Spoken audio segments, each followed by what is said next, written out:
My name is Stavros Anthony. I'm the Las Vegas City Councilman for Ward 4 and the Mayor Pro-tem for the City of Las Vegas. And we are going to have our interview with Clark County Commissioner Race District G. So candidates, let me kind of, Cindy and Joe, let me give you kind of a rundown on the format today. This is an interview, not a debate, so there won't be back and forth questions. Each of you are going to have 1.5 minutes at the beginning to introduce yourselves. Then each panelist will ask a question that will not be longer than 30 seconds and not too complicated. Each of you will have 1 minute to respond to that question. The panelists, when they ask their question, will direct their question to one of the candidates, and that candidate will answer the question. If the panelist has a yes or no question, then each of you will be given an opportunity to answer yes or no. So let's go ahead and start with Cindy. You have 1.5 minutes to introduce yourself. Thank you, Stavros. I am Cynthia Lake. I am a resident of Clark County for 25 years and a resident of Commission G for 20 of those 25 years. I'm former chairman of the Clark County Republican Party. I'm a realtor for 19 years and mother of 4 children, one of whom is homeschooled. Thank you. All right. 1 second. Okay, Joe. Joe. John. I call you Joe. Yeah, you're thinking about my I am. my uncle who used to be a judge. John Bonaventura, go right ahead. John Bonaventura, thank you all for inviting me here. I appreciate that. I'm John Bonaventura, candidate for Commission G. I am also the Las Vegas Township Constable. I've been in Las Vegas and in Nevada pretty much all my life. I went to high school at Western High School, and I went to UNLV. I graduated from UNLV with a bachelor's degree in 1984. I was also, I used to be elected to the District 3, Assembly District 3 back in the early 90s.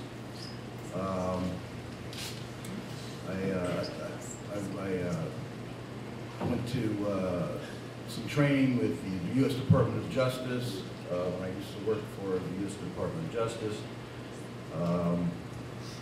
Pretty much glad to be here. Thank you, John. Appreciate it.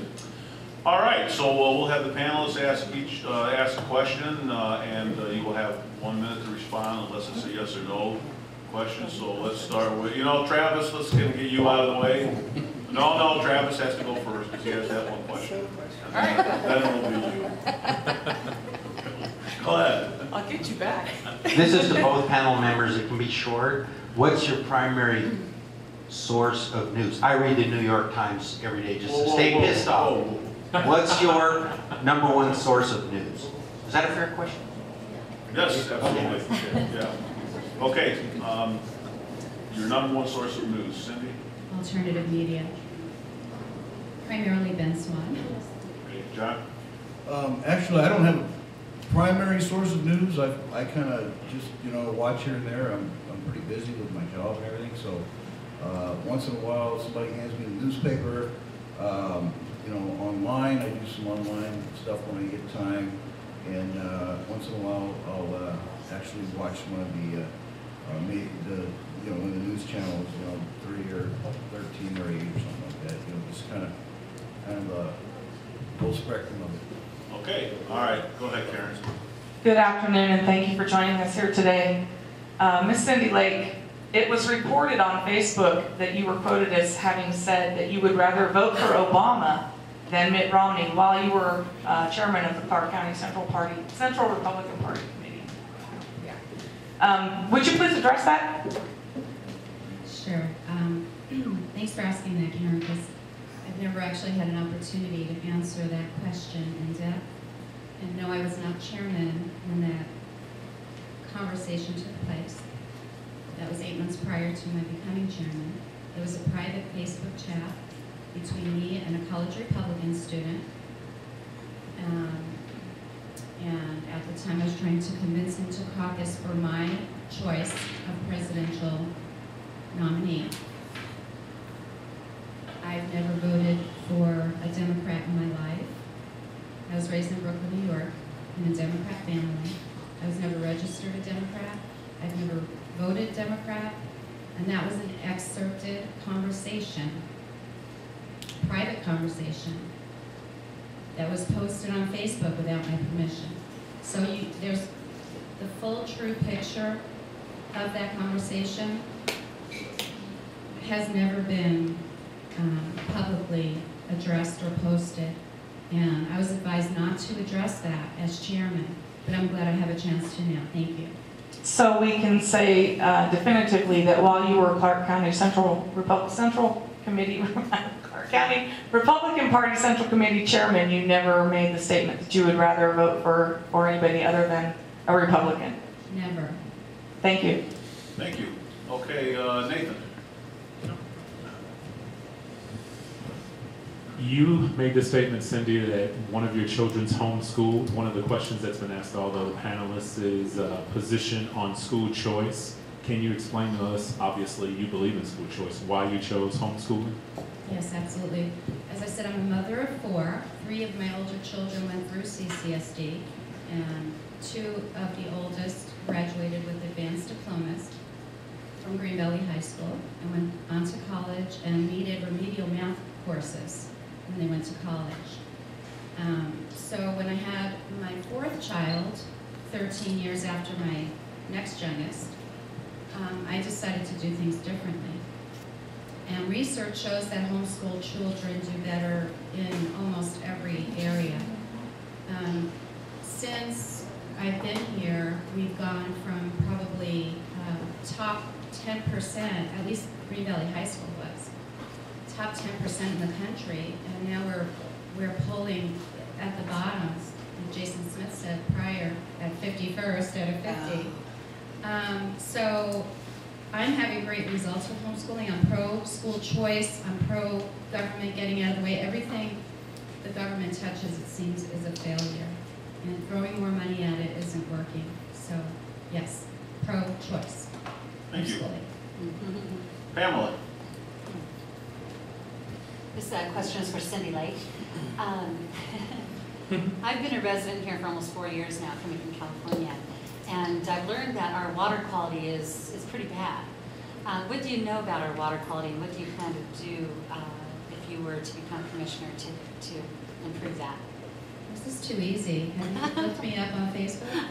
I'm a I'm an advocate for making our water better, but not raising our rates to do that. We have 125 different chemicals in our water, and it just so happens that our state has pulled top 3 out of 10 worst in the country when it comes to water quality.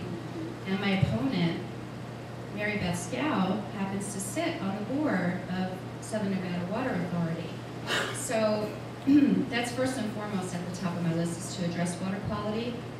As I said, there are 125 different chemicals in our water, but most egregious to me is the issue of fluoride. And so I don't know if that's what you were getting to specifically, but we pay almost $1 million in tax money to add fluoride to our water. And studies are showing that it's not effective at all in reducing cavities, amongst other things. Thank you for the question. Thank you. Jay.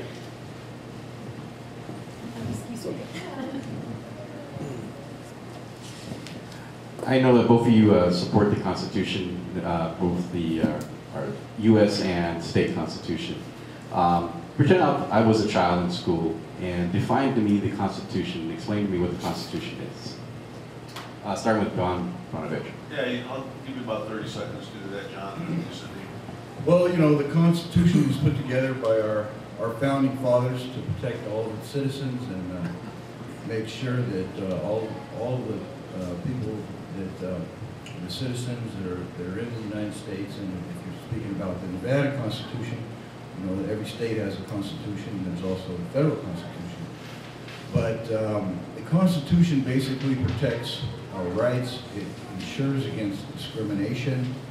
It protects people from not being discriminated against as a group, and so on and so forth. And I know this is, I don't know if this is out of line, but I want to say one thing on the water thing, if that's okay, because I know she got to answer that. Just real quick. Is that out of 10 seconds. you know, Chris G., one of our commissioners also, back in the 90s, early 90s when I was in the assembly, that was a bill that was on the, for vote, is to put that Florida in there. I was a person that was against that, and there's a lot of problems with those chemicals being in there and all that fluoride and stuff like that. And they were warned about it back in the early 90s before they passed that bill. So, and now we're seeing the aftermath of that, and I agree with Cindy on that, on the water issue. Thanks, John. Okay, Cindy, 1 minute on the Constitution. On the Constitution, okay, my favorite subject. I can't wait to take that oath to the Constitution. But the Constitution does not give us our rights, it protects our rights. The rights that we were born with, the rights that we came into the world as having. Most specifically, the Second Amendment is of utmost importance to me, and it's again at the top of my list of things to do as Commissioner. I want to bring legislation to eliminate the blue card law, which is completely unconstitutional. And it seems as though, I don't have exact figures because we can't get them, but it's costing taxpayers in the area of $2 million a year for us to register our firearms, and I don't believe in registering our rights. So I'm a proponent of both the United States Constitution and the Nevada State Constitution, both of which say that our right to keep and bear arms shall not be infringed. Thank you. Okay, Jameson. Good day to both of you. This is a question for John, since you filled the office of Constable.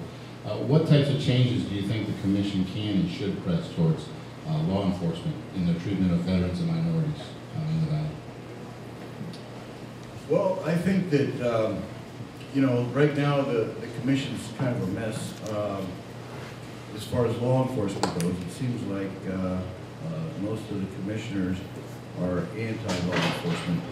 And as you know, they have voted to abolish the Constable's office, which is a very necessary service that's provided to the community.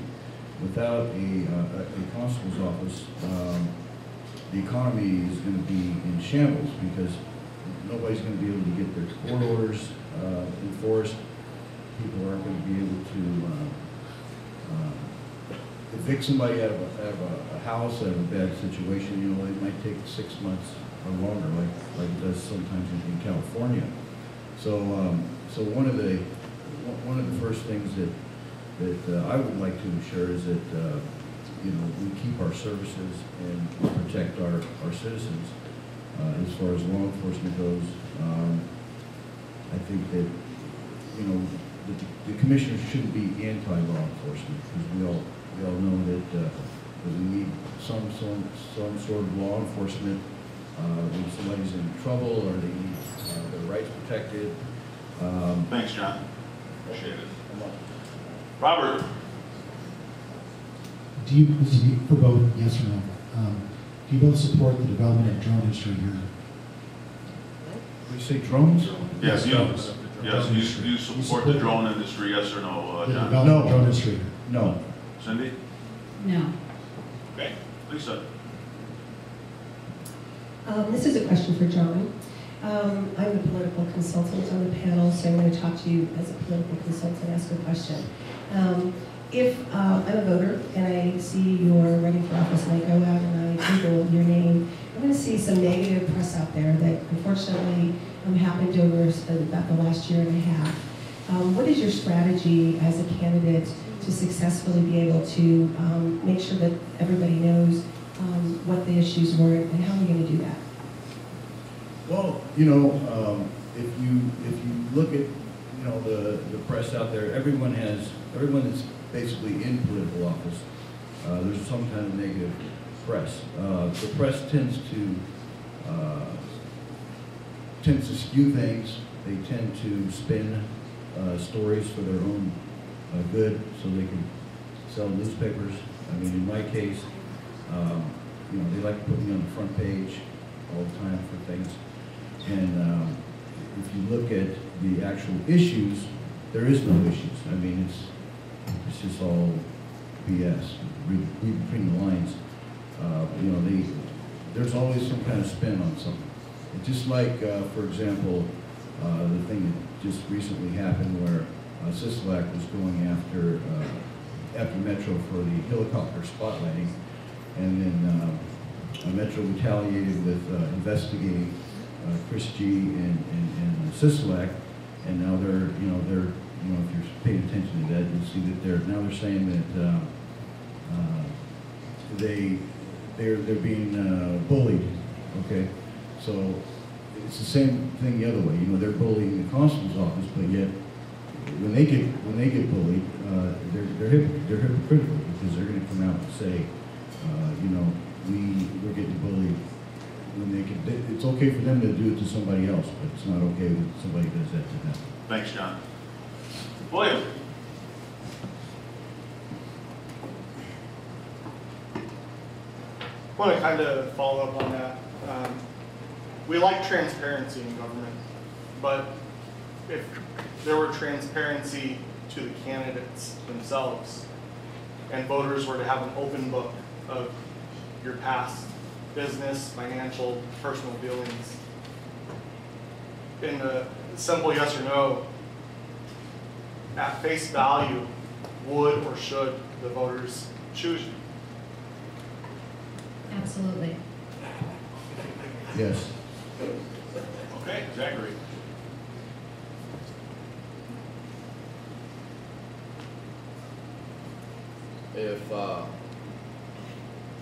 Ms. Lake, if voted as a commissioner, what major contribution would you make aimed towards economic development? Good question. I want to bring legislation to put a moratorium on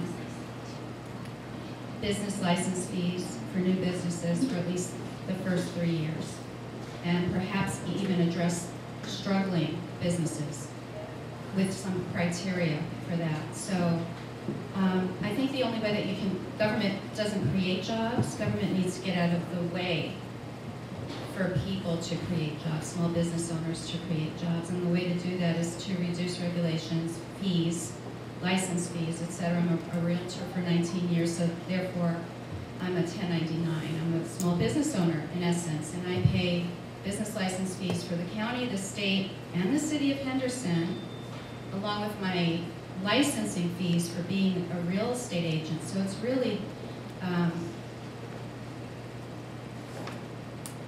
government doesn't encourage small business owners.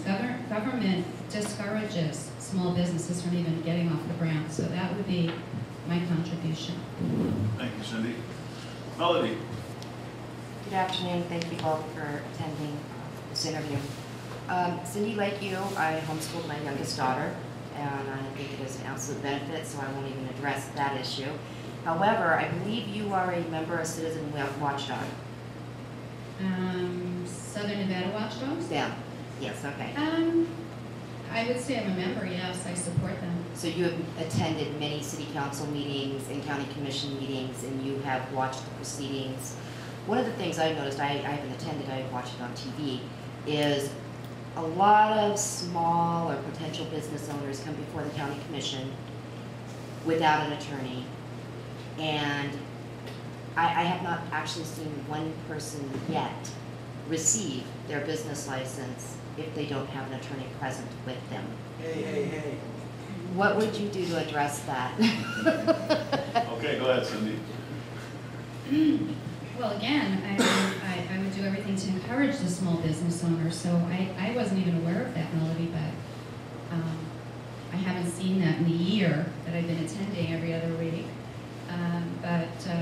Again, I would do everything to encourage the small business owner and also to provide information that they'll need to come before the commission, like you're giving. So to be transparent, I would also, to append to that, say that I would also post my votes publicly for public scrutiny, each and every one of them, and tell why I plan on or have voted a certain way, and provide the information that the public needs to judge me and also to be successful. Thank you. All right, George, you're given the last question for round one. All right, this goes to Cynthia Lake. Would you support the legalization of medical marijuana, and if so, why? Well, you know, I do support, I support the legislation or the vote that the voters of Clark County took in 2000 and made medical marijuana legal, but I'm with Jason Smith in that I support the total decriminalization. I don't think there should be any regulation as to what grown adults put into their bodies, whether it be food or plant or water or smoking or anything. I think, you know, if you're a grown adult, you should have the right to decide what's best for you.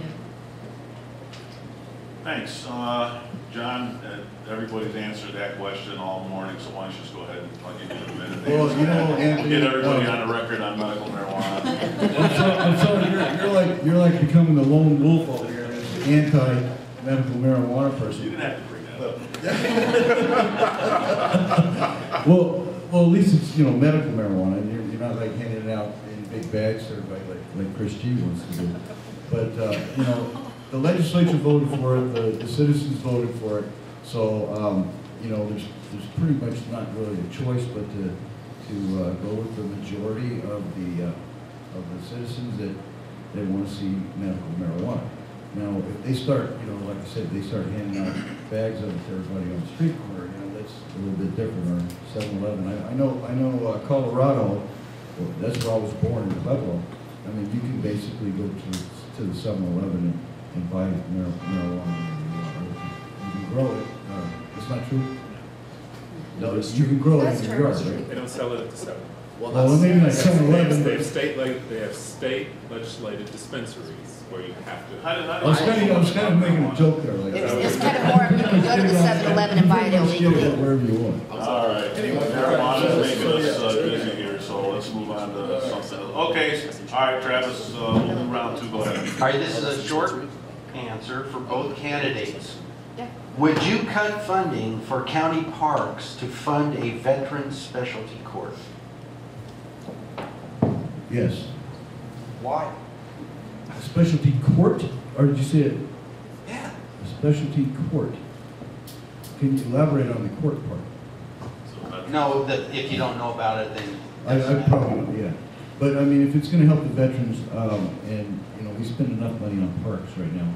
I know that when I first took over the constable's office, my first 2 weeks on the job, the county commission took $2 million out of our enterprise fund and gave it to the shooting park, because the shooting park was, you know, a couple $1 million in the red.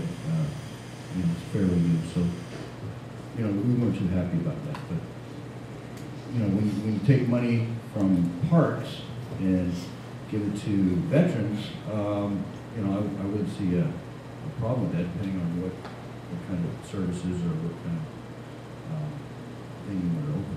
Thanks, John. Cindy, you want to take a stab at that? Okay, my short answer is yes. Yes, I would. The Veterans Court has been hugely successful, and I'd like to see some more resources put towards that. But in terms of more tax dollars, no. So yes, I would take it from parks. I think there's too much emphasis placed on parks and money spent in parks now. So yes.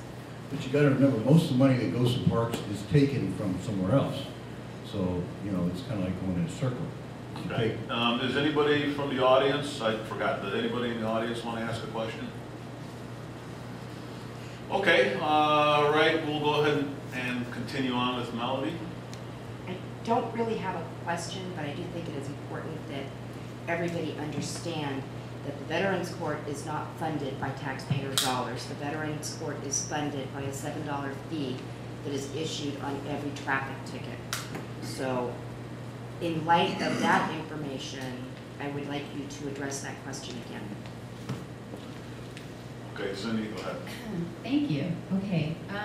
Wow, I wasn't aware of that. So because I would not encourage the revenue enforcers out there to write more tickets to fund veterans courts, my answer would then have to be no. I thought that Clark County Commission directly through revenues funded the veterans court. So no, I would like to see the judges themselves, and I did help Mark Stevens get reelected.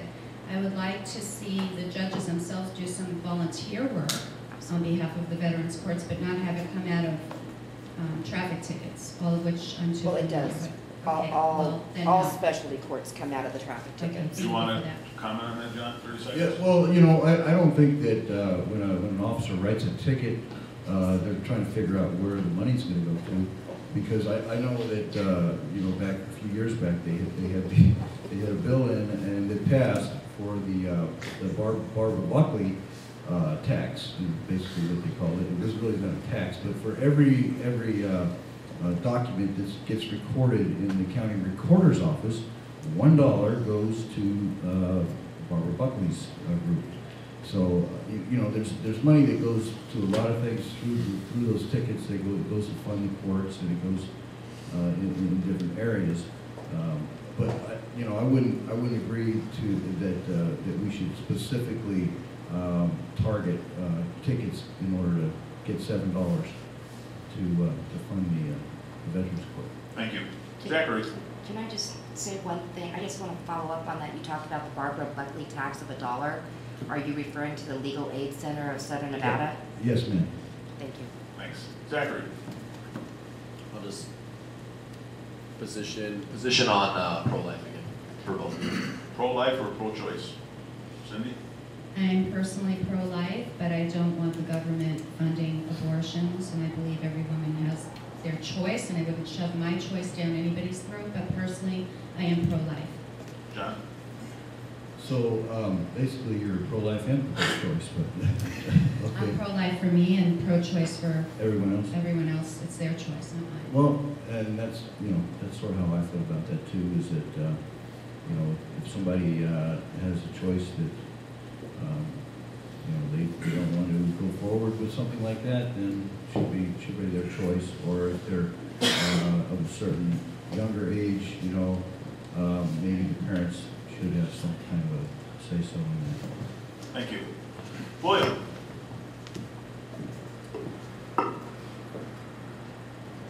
I'll direct this to John. And if you were to be elected in this position, you're going to face complexity of issues that face our county, including the Constable's office. Sitting on one side of it, you say that how much of a problem it's going to be serving evictions or things that the office currently handles. But looking at it from the commission side, where you're in a position to solve problems rather than bring them up, how would you address getting rid of the Constable's office in a way that is positive for our voters, our community? Well, first of all, that's a very, very complicated question. There's no way I'm going to be able to answer that in a minute and a half. I won't let you either. The Constable's office is an elected position. It's elected by the people. So it should remain an elected position. I mean, it's in our laws, it's in our NRS.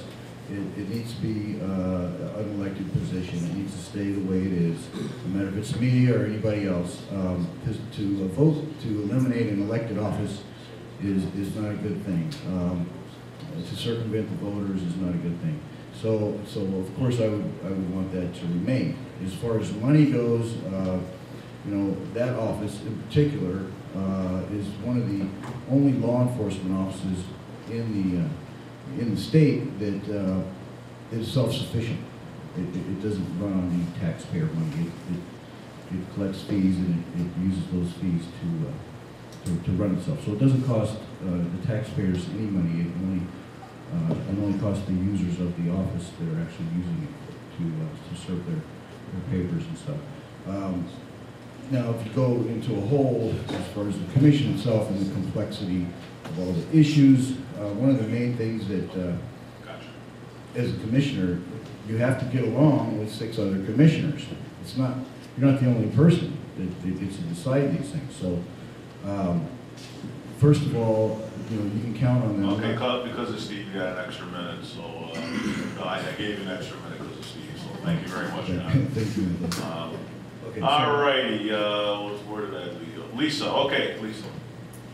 In the legislative session this last go-around, instead of the legislature voting on some very key tax issues, they actually pushed them down to the county level, Washoe County, and then also Clark County. Those taxes were the more cops tax and also the fuel tax, the transportation tax.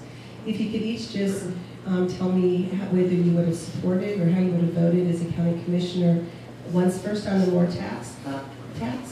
cops tax, and then again on the fuel tax. Thank you. Okay, yes or no on the more cops, and then yes or no on the fuel tax. No to both, and I fought both of those at the commission for the past year, and one on one and lost on the other, so no to both, emphatically. Thank you, John. Anytime you're trying to raise tax, especially in an economy like we're going through now, I would definitely not support that. But as far as you know, more cops go, I kind of agree with Moody. You know, he's running for sheriff also, and he thinks that we would be able to have more cops and be able to fill the positions that we have with the resources that we have. So I think we would have to look at that first, and then you know, and then consider more funding. But if the funding's going to come from tax, definitely not. Thank you, Robert. This is a really critical issue to me. You drive up and down the 115 highway, you see these metal donkeys on the side of the road. We want to get rid of those things. So, okay, so are you for or against? I think there's more than donkeys. I think there's turtles and zebras and all kinds of other stuff. So I guess, Cindy, are you for or against you kind of adding that stuff along the freeway? I am completely against waste and fraud, and you know, and it seems like a lot of waste to try to beautify the freeway, and I would totally sell them if they're made of copper. So. John? Well, I understand that most of that funding that put all those things there came from the federal government. Either we got it or we didn't. So I think one of the, you know, they were scrambling, the commission was scrambling around at the last minute trying to figure out, well, how do we get this money? Well, let's just put up some copper donkeys and some turtles and stuff, and we'll get these millions of dollars that we can use. And who knows what they would use it all for, but it's kind of complicated without knowing all the details. Thank you. Okay, George. George is good. Jay? Sure, no, that's fine. You gotta skip me. Oh, did I skip you? I'll come back to you then. Go ahead, Jay. Sorry about that. I feel that. No, both of you mentioned that you're against criminalizing individuals for whatever they put in their body. But then you have the opposite point of that, as far as, say, for example, with the county hospital where you are, or with other county positions where you are, if there's an enforcement to inject as far as TB test, you have to take a TB test, which is an injection of fluid, a foreign substance, into your body, or the flu shot. If you were elected and that was brought to your attention, as far as some of the county employees that do not want to receive a flu shot or wear a mask or do not want to receive a TB shot, versus alternatives out there like computers that will detect TB in the air or do an X-ray, would you support them? I just want to clarify, I never said that I was for putting everything that you want. Hold on, who did you want to answer that question? Oh, that would be to both of you. Okay. So yeah, 30 seconds. I think Cindy had mentioned she's for putting anything you want into your body. I never really said that. So I just want to clarify that. Okay. I'll let Cindy. Well, I'm for you doing the same thing, so I won't be in jail. What was the question? No, I'm completely anti-forced vaccinations of any kind whatsoever. Because if you're vaccinated and I'm not, you're supposedly protected from me. So, in other words, why would I want to force anybody to take a vaccination? If you want to take a vaccination to protect yourself from the unvaccinated, I understand that, but not to force anybody to take anything into their own body that they don't want. And on the other side of the coin, allow a grown adult to put whatever that grown adult chooses is best for that grown adult into their own bodies. Thank you. John? I think it comes down to the common good. I mean, if, you know, as long as you can trust the people or the entities that are telling you this is good for everybody, you know, everybody should have a flu shot, you know, kind of, not forcing everybody to have a flu shot, but if, you know, if there's people that out there that aren't getting vaccinated for a certain thing, say there's a new virus that comes up, and, you know, when it gets it, dies, you know, so that would be something for the common good. Everybody should have to get that shot, not be forced. Thanks. Pamela? I'll give it Are you sure? He's a big guy. I'm not messing with him when it comes to the questions. So Pamela, go ahead. One thing that's heavy on my heart is sex offenders in Nevada. What is your position on how to handle them? What kind of budget do you have for rehabilitation, if that's even possible, but even identifying them and maybe reentry into society? Who would you like to answer that? We're getting short on time, so one person. Cindy. Well, I'm of the same mind, having mothered 4 children, and I'm also having personal experience, actually. But I think that the investigation process in general would have to be completely above board to ensure that nobody is harmed more than another. So just so that the investigative process is clear and transparent, how would I deal with them? As harshly as the law allows. Thank you. Nathan? Earlier, the question was asked, do you support the drone industry? And in my notes, I wrote down both of you said no. Is that correct? Okay, so my question, is that correct, John? Yes. My question is for you, John. Our largest homeless population in the valley is veterans. The drone industry, the federal government putting that industry in place employs a lot of people, mostly veterans who have those transferable skills. Why are you against the drone industry? Well, you know, we're an experimental, we're supposed to be on an experimental thing here in southern Nevada with the drone industry.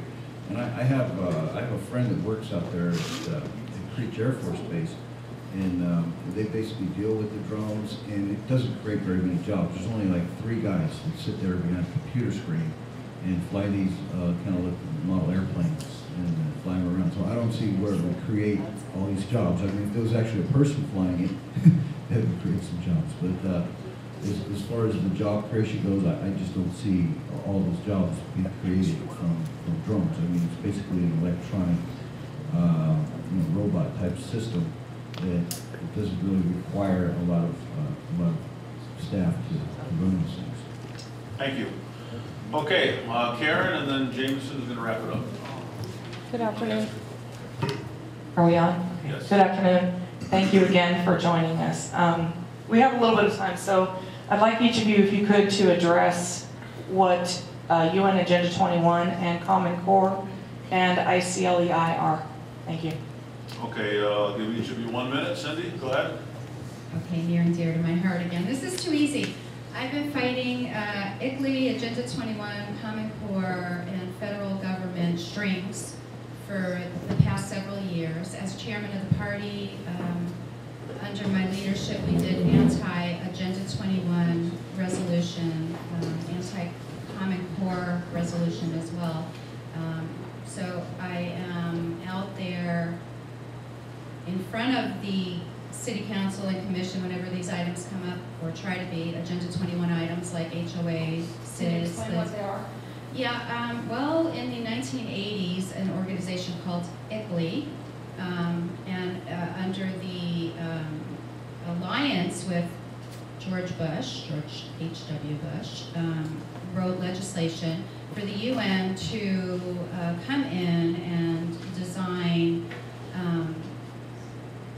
standards for governments and cities and towns to follow and kind of encroach on our lives and put us in little boxes and have us take mass transportation. In other words, take away our choices for the most part and compartmentalize us and keep a good close eye on us. And the UN is the entity that's in charge of ICLEI and Agenda 21. So you may not even realize that those are issues having to do with HOAs. Can you give and us an city example of some implementation here in Las Vegas of Agenda 21? Well, I would say special improvement districts, you know, encouraging mass transportation, RTC, where there's one bus line for one bus rider, but subsidized by the federal government.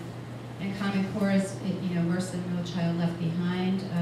Gibbons signed on to that as governor and was promised some federal monies to do so, not taking into account that the state has autonomy over education and now it's the federal government. So thank you, Cindy. Against Appreciate all of it. that. John? Well, like she said, you know, that's more of a federal level, and you know, there is some trickle down to as a county commissioner. But if something like that was to trickle down and have some kind of a thought process and vote that the commissioners had to look at, I think that we would have to scrutinize that with a lot of scrutiny and really dig into it and look at what exactly they're trying to do, what their goal is. Thank you.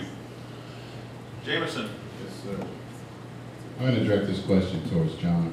If we were to set aside the constable's office, because obviously you have a little passion towards that, what issue, if anything, do you feel needs the most attention by the commission? And please direct this to be specific as far as it concerns veterans and minorities. I mean, I don't know exactly a particular issue that comes to the forefront, but I think the fact that, you know, that there is 7 commissioners and that, you know, right now we have a couple of commissioners that are sort of the puppets to one of the other commissioners. I think we need to look at eliminating those type of relationships and not have commissioners that are just puppets for other commissioners. Thank you. All right, Travis, ask your question. Who do you support for sheriff? Cindy? I'm leaning towards Ted Moody. John? I haven't really made up my mind who to support for sheriff, but definitely Moody is on the top of my list. I know that there's a couple of deputies that work for my office that are they're supporting Burns, and one of them's actually having a campaign party for him. I've never really met any of them yet personally, but I'm looking forward to meeting them on a campaign trail. Okay, Clark County Commissioners District G, thank you very much for coming. Give them a nice round of applause. All right, we're going to convene in about 5 minutes for the Clark County District Attorney.